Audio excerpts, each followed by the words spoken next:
سیدنا زید بن اسلم رضی اللہ تعالی عنہ فرماتے ہیں کہ میرے والد نے بتایا کہ ایک مرتبہ حضرت سیدنا عمر بن خطاب رضی اللہ تعالی عنہ لوگوں کے درمیان جلوہ فرما تھے کہ اچانک ہمارے قریب سے ایک شخص گزرا جس نے اپنے بچوں کو کندھوں پر بٹھا رکھا تھا۔ حضرت سیدنا عمر بن خطاب رضی اللہ تعالی عنہ نے جب ان باپ بیٹوں کو دیکھا تو فرمایا جتنی مشابہت ان دونوں میں پائی جا رہی ہے میں نے آج تک ایسی مشابہت کسی اور میں نہیں دیکھی۔ یہ سن کر اس شخص نے عرض کی، اے امیر المومنین رضی اللہ تعالی عنہ، میرے بچے کا واقعہ بہت عجیب و غریب ہے۔ اس کی ماں کے فوت ہونے کے بعد اس کی ولادت ہوئی۔ یہ سن کر آپ رضی اللہ تعالی عنہ نے فرمایا پورا واقعہ بیان کرو۔ وہ شخص عرض کرنے لگا، اے امیر المومنین رضی اللہ تعالی عنہ، میں جہاد کے لیے جانے لگا تو اس کی والدہ حاملہ تھی۔ میں نے جاتے وقت دعا کی، اے اللہ عز و جل، میری زوجہ کے پیٹ میں جو حمل ہے میں اسے تیرے حوالے کرتا ہوں، تو ہی اس کی حفاظت فرمانا۔ یہ دعا کر کے میں جہاد کے لیے روانہ ہو گیا۔ جب میں واپس آیا تو مجھے بتایا گیا کہ میری زوجہ کا انتقال ہو گیا ہے۔ مجھے بہت افسوس ہوا۔ ایک رات میں نے اپنے چچا زاد بھائی سے کہا، مجھے میری بیوی کی قبر پر لے چلو۔ چنانچہ ہم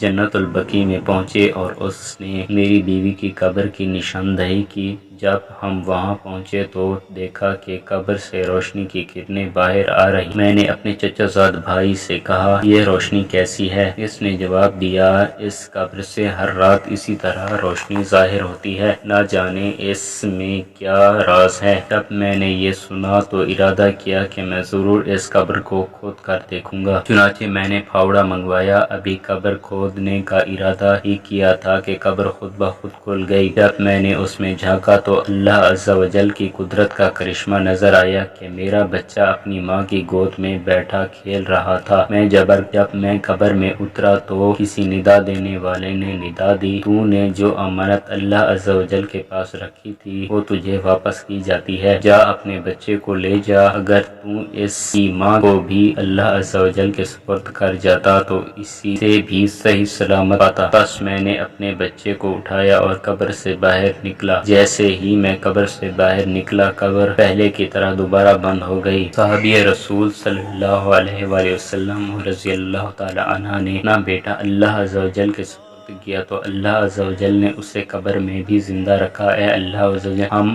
بھی اپنا ایمان تیرے سپرد کرتے ہیں، تو ہمارے ایمان کی حفاظت فرمانا، ہمارا خاتمہ بالخیر فرمانا۔ مسلمہ ہے اور تیری عطا سے ہو ایمان پر خاتمہ، یا الہی عز و جل۔